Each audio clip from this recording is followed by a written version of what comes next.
என் பெயர் முத்துவரப்பு. நான் 8ஆம் வகுப்பு படிக்கிறேன். நான் பேச போகும் தலைப்பு பாரம்பரிய விளையாட்டு. பாரம்பரிய விளையாட்டு நம் முன்னோர்களால் விளையாடப்பட்டு உருவாக்கப்பட்டவை.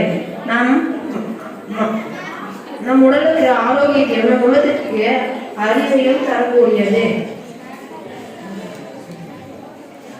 நம் அடையாளத்தை நிலைநாட்டுவது பாரம்பரிய விளையாட்டு. அது நம் கவனத்தையும் நம் அடையும் இலக்கையும் ஒற்றுமையையும் அறிவையும் பிறருடன் இணைந்து விளையாடுவதே பாரம்பரிய விளையாட்டு ஆகும். கண்ணாமூச்சி நம் பாரம்பரிய விளையாட்டு. கண்களை துணிகளால் கட்டிக்கொண்டு நம்மை சுற்றி இருப்பவர்களை தேடி விளையாடும் விளையாட்டாகும். இவ்விளையாட்டு நம் கண்ணுக்கு தெரியாத எதிரிகளை வெற்றிக்கொள்ள நமக்கு தன்னம்பிக்கை வேண்டும். நம்மை சுற்றி எழும் ஓசைகளை பொறுமையாக கேட்டு நம் எதிரியை வீழ்த்த வேண்டும். இவ்விளையாட்டு நம் வாழ்வில் ஏற்படும் சிரமங்களை பொறுமையாகவும் தன்னம்பிக்கையோடும் எதிர்கொள்ள வேண்டும் என்பதை உணர்த்துகிறது.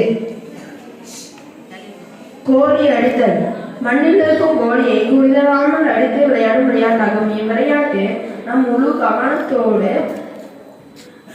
வாழ்வில் எதிர்கொள்ள வேண்டும் என்கிற உத்தியை கற்பிக்கிறது.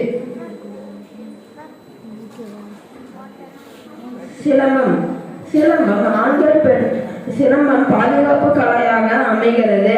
இவ்விளையாட்டை ஆண்கள் பெண்கள் என்று பேதமில்லாமல் விளையாடலாம். சிலம்பம் கோயில்களில் பாரம்பரிய விளையாட்டாக விளையாடப்படுகிறது.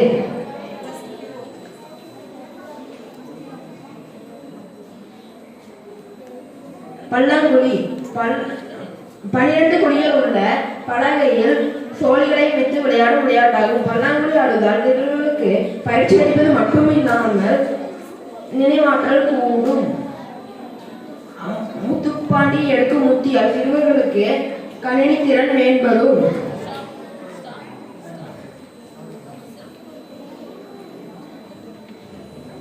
இவ்விளையாட்டை விளையாடும் போது எங்களை சொல்லிக்கொண்டே விளையாடுவதால் சிந்திக்கும் திறன் மேம்படும்.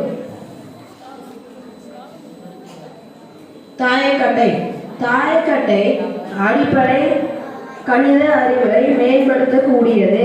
இவ்விளையாட்டில் 3, 4, ஈர்ப்பெண்ணு போன்ற புள்ளிகளை மனதில் வைத்துக் கொண்டு கட்டங்களை சட்டென்று நிறுத்தி விளையாட நமக்கு அடிப்படை கணித அறிவு தேவை. இக்கால குழந்தைகள் ஆன்லைன் கேம்கள்